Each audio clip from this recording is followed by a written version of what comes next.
Everyone, it's Marilyn Hughes of the Out of Body Travel Foundation here with another questions and answers live. So we'll just go ahead and dive right in because I have quite a load here, and we're going to try to cover it all. And also feel free to jump in the chat box and ask your questions as well. So, quick reminder, please subscribe to our channel. It makes the channel more searchable across YouTube and the internet. Consider becoming a member where you can help support our work and keep it free to everyone worldwide. For those of you who are new to our work, remember to check out our websites at outofbodytravel.org and outofbodytravel.wordpress.com, where you can check out all of my books and also download them for free. and you can watch all our films and other things just right here. So here we go. So we are going to start with this.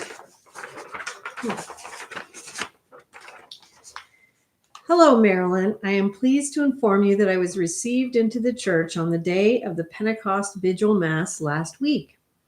I chose St. Paul as my confirmation saint. You played an important role in my conversion, and I thank you. I have some doubts, but I place my future in the hands of Jesus and his church. One of the things that drew me to the Catholic Church was the many Eucharistic miracles, so I've made a commitment to attend Mass as often as I can. Please, Marilyn, what does the Eucharist really do inside of us? I understand it is Jesus we are taking in. What is the difference between asking Jesus to come into our heart and eating his flesh? Is there a way to reconcile the church teaching on indulgences with karma and reincarnation? I listened to the NDE of a woman that got me puzzled. She was raised Catholic and found herself in hell. She claimed that she found herself in hell because of the law of attraction, saying she had attracted that experience due to her Catholic beliefs and mindset. Is she delusional? I intend to offer Mass for my father who passed away last year since he died a devout Protestant. Have you had any experiences of souls who moved to higher planes as a result of Masses being offered up for them? Thank you once again, Marilyn. The Lord reward you for your good work. God bless. And we'll let this person remain anonymous. They have their reasons. And so I wrote back. I said, hello, I'm so honored to have been part of your journey to become a Catholic and so grateful you shared with me of your amazing and solemn holy day. Thank you. I will try to answer your questions, but I'm not a theologian, so my answers may pale in comparison to the true mystery here, especially as regards that of the Eucharist. When we ask Christ to come into us spiritually, it is a profound, energetic thing that we are embarking on. Christ's spirit transforms us, changes our spirit into something more akin to his spirit, and likens our minds to be more like his. But when we receive his literal body in the Eucharist, he comes to us physically and begins to transfigure not only our spirit, but our body, so that our whole body, physical, spiritual, and mental, can begin the transfiguration process of becoming truly and in a very mysterious way a part of Christ's body. One with him, like him, as him. When we receive him in the Holy Eucharist for those moments, at the very bare minimum, Christ resides within us physically, not just spiritually. It is not just spiritual, but both, a body, mind, and spirit union as he travels through our body and transfigures it into something more like him. It is a mystery and yet a simplicity, is it not? As to whether there's a way to reconcile the church's teaching on indulgences with karma and reincarnation, I'm not really thinking so right off the tip of my tongue. I see where you might be going with it, but not really.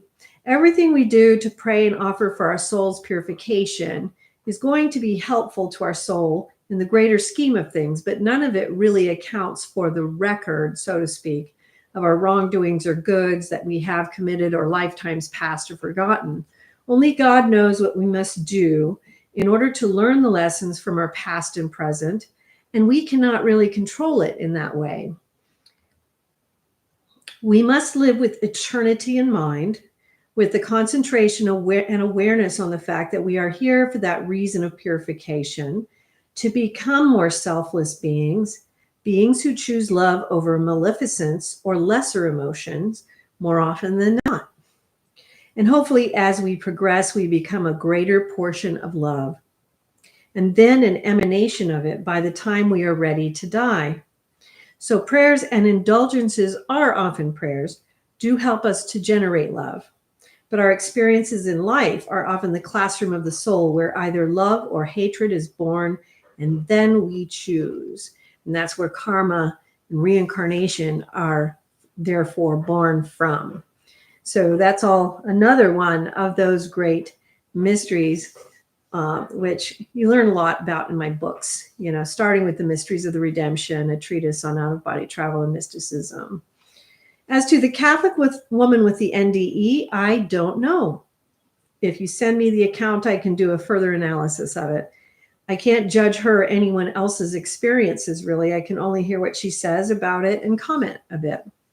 I've had experiences of souls who do advance to higher spheres because of prayers, masses, and other kinds of things done on their behalf. So definitely go ahead. And it is always helpful for souls when you make donations to charities for the poor on behalf of your loved ones. These things really help them as well. But choose which charities well so that it matches something which would be compatible with something that might have been lacking in their life, or which the donation can be made. For my parents, I always offered the month-long Gregorian masses where one priest will pray for the deceased singularly every day. And I would offer donations for certain projects for the poor. And I saw that these were efficacious in their journey. At one point, my father asked me for a particular donation to be made from his estate to a particular charity, which I made, and it helped him a great deal in his afterlife journey. So consider these things, and congratulations, job well done. It's been many years, but you got there. I'm so very happy for you. We'll put this over here. And then he did send me the link to this NDE that he was speaking of. And in that NDE, the title said that the woman claimed that her Catholic beliefs sent her to hell. So the title, we can start out by just saying the title itself was misleading. So if you will listen to the whole experience in its entirety, you're going to see that it's not quite so cut and dry what she's actually saying. And so said, I watched this and remember it as being one I've watched before. I think she misunderstood what happened to her. And if you listen carefully, she herself makes it clear that she never figures out why she went to hell. Unless it's revealed to us as we're experiencing it, or someone else shares with us, and it's like, it's literally an infusion of the spirit that tells us, why is this happening? Why am I here for this reason? We just don't know. We just don't know, right? And if you listen carefully, she makes it clear that she never figures out why she went to hell.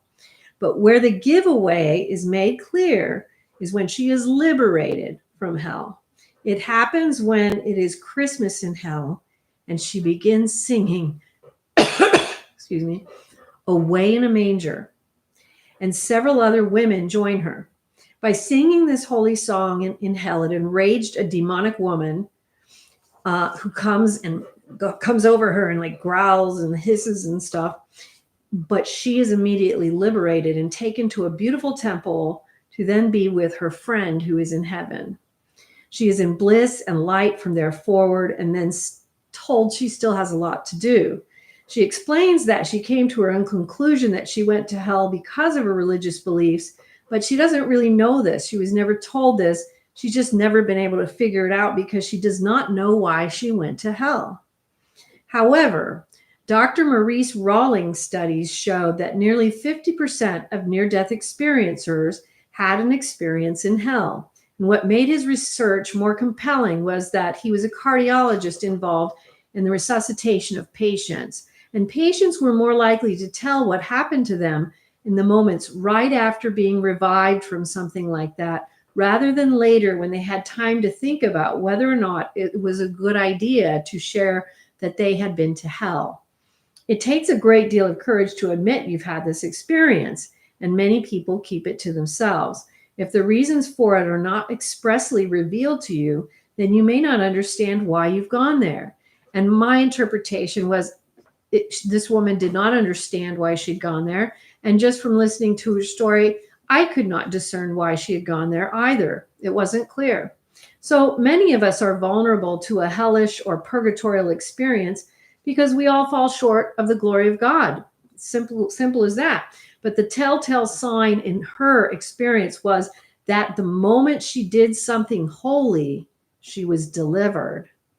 And that's the key. This is the key that you'll see in all near-death experiences and many, many out-of-body experiences. When people are in hellish experiences or lower realms, the minute that they pray, call out to Jesus for help or to the Lord, or do something holy like this, and you'll see this in my out-of-body experiences. Sometimes it's singing a particular holy song or a tone, a particular tone, or a certain prayer that you're reciting, and you are liberated because of that holy thing that you do. So it was a very interesting experience that she had, and but it wasn't clear cut that was the reason she went there at all, not at all. And so here we have, hello, dear Marilyn. I just want to drop this note to tell you that I have found so much peace listening to Gregorian chants. I learned about Gregorian chants for meditation for the first time with you. I knew nothing about it and never heard them before. They bring me so much peace in my mind, and I'm constantly listening to them, and they mean the world to me. Thank you and blessings. And you are very welcome. I'm so glad that you found them to be peaceful for you as well. And just a reminder to those listening, Gregorian chants are liturgical prayer, and that's why they have this power. So they're excellent for not just meditation, but even just playing around the house when you're doing your daily duties and things. So keep that in mind as well. Let me say hello to looks like Adriana has joined us. She says, hello, Marilyn. It's always wonderful to have a live with you. Thank you, Adriana. It's wonderful when you are here with us in the live. I'm reading your book, Reincarnation and Karma, and I am enjoying this reading very much. Thank you for writing it. Oh, you are very welcome. And make sure that you also check out the class that is on this YouTube channel on that book, Reincarnation and Karma. We will have a film coming out at some point when my producer gets back to editing for that. And I finished reading The Fragrance of the Mystical Rose, which happens to be one of my personal favorites. I loved writing that book. So I'm very happy that you were able to read that one too. Thank you for being here. And we will continue down this yellow brick road. Okay, so hi, my name is Carmen. I've been having out-of-body experiences since I was a little girl. Still happens now that I'm older. A few questions though. How do I control it? It can happen anytime for me, just even taking a nap. Hi, Carmen. Good for you. That's great. Consider that a gift and something that could be put to great use. Rather than focus on controlling it, I would put more of an effort into cultivating it. Because out-of-body travel is a tool utilized for the purification of the soul and the advancement of the spiritual awareness into higher and higher spheres and fields of action. When we try to control the out-of-body experience, we lasso it into our limited understanding of reality rather than allowing God to show us the unlimited potentials which lie outside of our own purview. The things we could never think up, the things we've never seen before and do not know, things that St. Paul referred to as eyes have not seen or ears heard, Surrendering to God in the experience is thereby a much greater teacher on the spiritual pathway because it allows the realms of knowledge to open to you rather than you limiting those realms to what you believe to be true. Surrender is a powerful thrust of energy which opens gateways in the spiritual kingdom. Don't focus on control. but surrender to God and cultivate the gift. And another point I'd make about that as well is that for someone who has an obviously very spontaneous gift like this, they might not be able to just control it or turn it on or off at will. And so cultivation then becomes really the key for mastering this natural gift that they have been given. And so then I ask her, have you read any of my books? If not, I would recommend you might start with The Mysteries of the Redemption, a treatise on out-of-body travel and mysticism, and Come to Wisdom's Door. And then you can also benefit from near-death and out-of-body experiences, auspicious births and deaths. And that helps you learn a lot about the prophets, saints, mystics, and sages in world religion and the out-of-body experiences that they've had. And it helps us in this cultivation process. All right. So remember, don't try to control, cultivate, surrender to God, and cultivate some more. All right.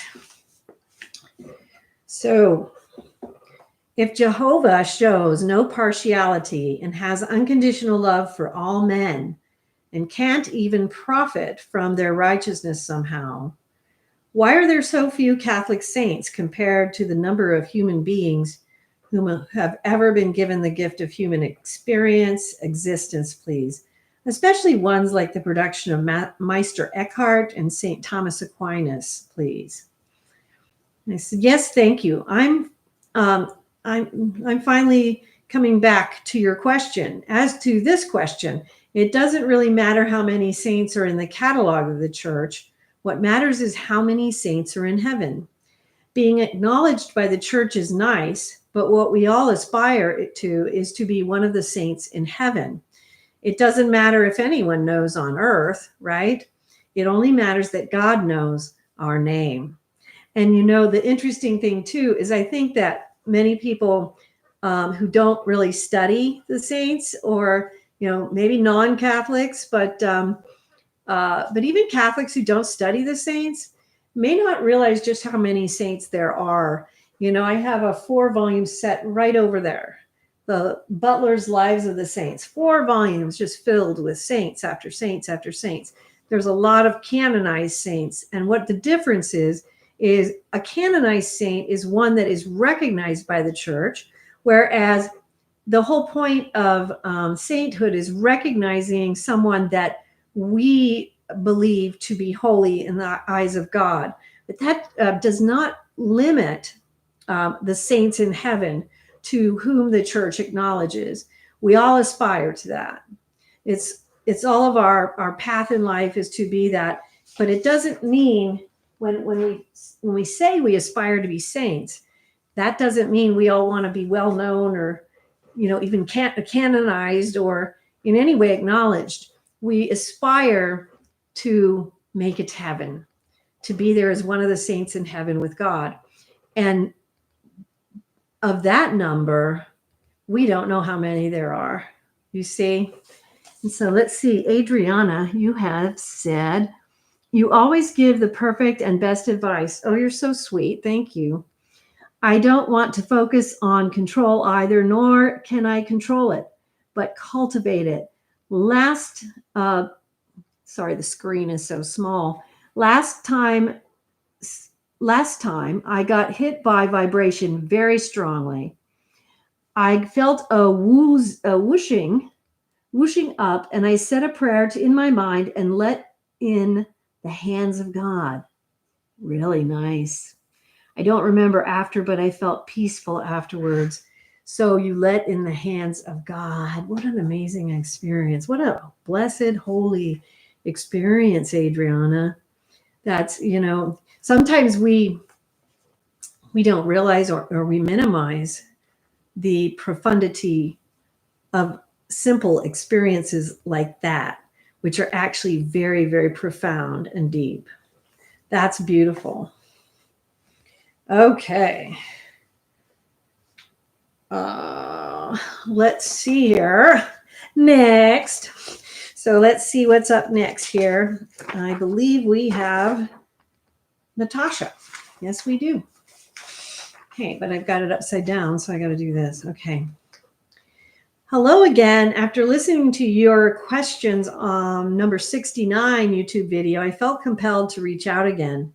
You were wise to advise us to keep a pen and paper near the bedside to help document occurrences. It's been helpful. Your key points about OBEs have been spot on in my experiences, especially since I encountered them prior to listening to you or reading any of your books. I was surprised to listen on the topic of dryness. Since that episode, I've had a few more instances of being more conscious during an OBE. The latest was I woke up facing the wall that currently contains a cross and a few family photos. I was groggy and realized that I wasn't seeing them in the proper vertical orientation. I struggled to right myself. I noted that I felt like I was, for the lack of a better word, swimming. And I wasn't really breathing either. In fact, my vision was a bit odd too. It looked like I was using a fisheye lens with blurry peripheral and one central focused viewpoint. And poof, right back into my body I went. This time I did not hear or feel the vibrational state. A few nights ago, I was lying in bed and I couldn't sleep because there was so much, a lot more noise, more than normal for our family. I heard just a bunch of clanging and voices that didn't make much sense, and it was loud. I made up my mind to go into the living room and tell my family to turn down the TV, and right back into my body I went. And again, I was not aware of the vibrational state. Of the two, was it possible that the first was a remote viewing and the later an OBE astral plane? My one fully conscious OBE has been an everlasting source of comfort for me and has sustained me through the challenges of everyday life and the dryness. Truthfully, I had to shut the door for a bit as I was having difficulty coping with this reality. Thank you for all you do, and I value your wisdom and bravery. May God continue to bless you. Thank you, Natasha, for that great question. And we have Reverence on Wonder joining us. Hello. He or she says, hello, Marilyn. I said, hello. We have MT. Welcome, MT. So welcome, everybody. So I'm so glad, Natasha, that you found it helpful to keep the journal nearby. And you'll find that over time, having the record of the experiences will show you more things about them that you can't see now as well. There'll be a pattern that comes and it emerges. So keep that up.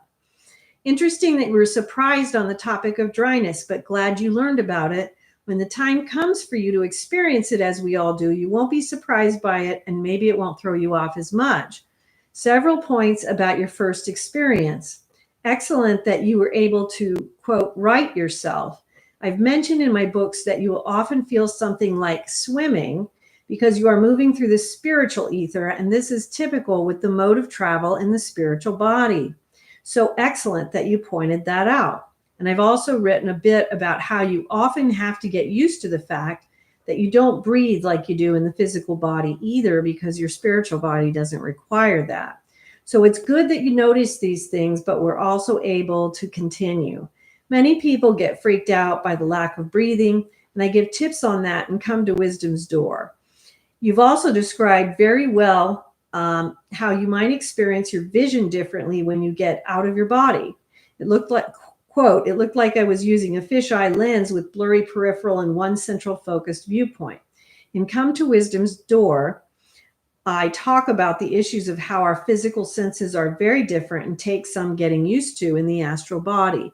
So yours was very well described. I'd like to point out that as you continue to progress in the out-of-body experience, that vision will actually not only get better, but will become much more astute than physical waking vision at times. But it can vary. It can go back and forth. But it will get better because you'll eventually travel to higher, finer spheres where all things are more magnificent, vibrant, and more distinct. So there's a great variety of vision as you go through these things. Your second experience was also very typical, something I've also written about, the very loud voices. Those are the thoughts of humankind that you touch into as you connect into the spiritual vibration, moving into readiness to separate from the physical to spiritual body. You are hearing those thoughts, which are very loud, And they usually make little sense because they are random thoughts as they move through people's minds. It's okay that you weren't aware of a vibrational state. Everyone experiences these things differently, and that is fine. As to your question as to whether these were remote viewings or astral plane experiences, they were both astral plane experiences. The first seems that you were actually out of your body a bit, and the second, you appear to have been on the verge, touching into the borderland of the vibrations, which might have led you there, but not quite there yet. I do have a book which describes in detail the differences between remote viewing and out-of-body travel. A lot of people seem to think they are really similar when in fact they're really quite different. It's called Out-of-Body Travel, Astral Travel, and Remote Viewing: Definitions, Similarities, Differences, Spiritual Potential, and Related Hierarchies. And you can download that at the website outofbodytravel.org or outofbodytravel.wordpress.com. I'm so glad that you had one fully conscious OBE that has been an everlasting source of comfort for you. It is such a holy grace to have such a thing to carry us through this life. Thanks for writing, and happy travels, Natasha. So we have Reverence, Awe, and Wonder says, oh, we might have a question. Let's see what this is. All right. It appears if I give attention to a person I personally do not know, I then can have vivid dreams about them. Thoughts? Well, what you could be doing if you are just a sensitive, spiritually sensitive individual is touching into their energy. And so just by giving them some attention, you're drawing some of that energy into yourself. You're processing some of their energy, and then it ends up coming out in your dreams. And so if the dreams are troublesome or problematic, I would just take a look at your boundaries a little bit. If it's the kinds of dreams where you're where you're finding out different things about the energetic truths of situations and things like that, that would just indicate that you might have a little bit of a sensitivity, an empath, or things like that. And then what you'd want to do is still modulate, how much you want to take in or how much you really think you should. Because naturally, if you are spiritually sensitive, you will take in what's going on around you with other people, period. It just is what happens with spiritually sensitive people. And so that's what I think is happening when you're having those experiences and the vivid dreams occurring when you're giving people attention. So keep those things in mind. See if that's helpful. Okay, here's a question that someone wrote in and said, I just finished up the book, A Dweller on Two Planets, and I'm curious about your opinion on it. Much of the second half made me think of your adventures. To me, it was loaded with incredibly deep spiritual truths and teachings, like incredibly profound, very similar to the Rosicrucian stuff I study. The stuff about Atlantis is fascinating too. So my response to Kyle, I have this book and have scanned through many parts of it, but not read it straight through.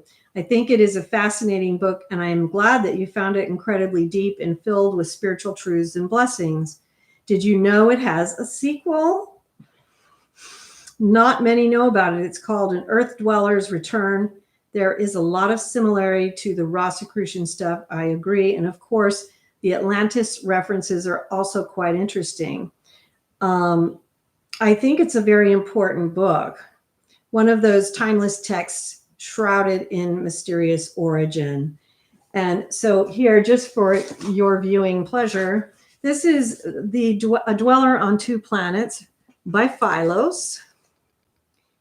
And then this is the sequel, An Earth Dweller's Return by Philos the Tibetan. And this one, let's see, this one Be doers of the word. Look at this artwork inside.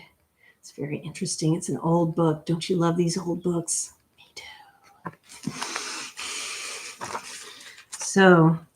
So this is the two books in that series, A Dweller on Two Planets by Philos. So enjoy. All right. So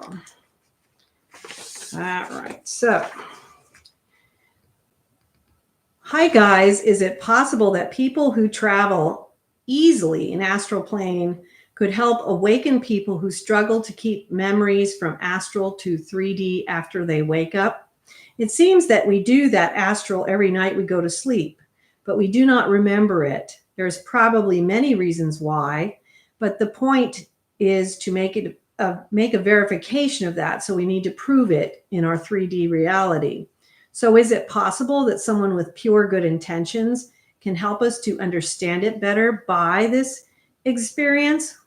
The lucid dream, I see it as like a basic thing before astral, but no matter how much some people try to do it, it happens more spontaneously. The same astral projection is more like something is projecting to us and not up to us when that is exactly when we need it or want it. I do not want to ask the question why, because it makes another question, and there are so many questions that would be great to start with getting the answers rather than adding another question without the answer. Getting more energy is one thing, passing the test of this being afraid, the fear is the second one, but the latter is a gap. It looks like it needs to get help to go forward, doesn't it? It is not only about to help working out the memories and get it back from astral to our realms in the 3D after wake up from the dream to this our reality, but it is about to awakening people up in the true reality about our beings. So it goes on a little bit further, but I think that we get the gist. So the simple answer is absolutely yes. The more complex answer to all these questions, a lot of activity in the mystical spheres is geared towards bringing consciousness from deeper levels of the unconscious and subconscious awareness closer and closer towards the surface. With each level of awareness it reaches, there's almost like a switch turning within the construct of the soul. So even though it may seem that the fact that the total consciousness is not reached would mean that little is being done, this is not the case. These very tiny adjustments are vital in the spiritual development of each of our souls. And as to why, it's because there's purpose in bringing all spiritual understanding into complete physical conceptualization and manifestation. It is a law of the universe which is fulfilling itself. Even quantum physicists are now discovering this and talking about it. To the next, yes, we all need help to go forward. We all work in the process of creation working itself out. We receive from creation and we give back to creation that which it gives to us. In this manner, we are all working in the mechanism in which creation continues to create. It's also the sacred hoop, the ever-encircling energy which spirals like the sacred sight, the sacred immortal loop, which moves in and through all life and within each and every one of us towards life, back towards death, towards light and life, towards darkness and death, and then back again. We all need to receive help to move forward, but equally importantly, we must all give back in order to continue to receive in our own forward evolution. It is a law of the eternal. It is in relation to remembering the past, propelling into the future, understanding the present, but beyond this, it is also remembering the in-between, the worlds which fuel our existence as souls, the infinities which reside beyond the astral spheres, the infinitudes. These are the realms which hold the mysteries of our existence and literally tie our souls down in this realm physically, but then also tether each of our multiplicities in every physicality and ethereality wherein our soul may reside, and every domain where any fractal imagining of our spirit may have been imagined, bringing our energy higher causes our souls to enter into higher knowledges, which then allows us to also become a greater part. Becoming a greater part allows us to integrate these infinities into the solitary one in which we reside. This process in which we participate as human beings is much greater than we know. Traveling along the astral is only the beginning. And thus, we end this live stream today. Thank you so much for joining me.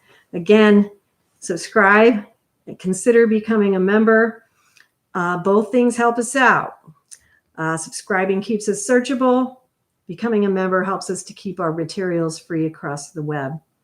So we'll see you next time. Thank you for being here. Welcome, Greg. Greg Rybinski is here speaking about books. How would you rate the Urantia book? Well, I'll tell you what, Greg, we will take a short break and I'll be back and we will continue with your question and a few more questions in another live stream. So I'll be back in about 5 minutes and let's take that question up. Okay, we'll see you then.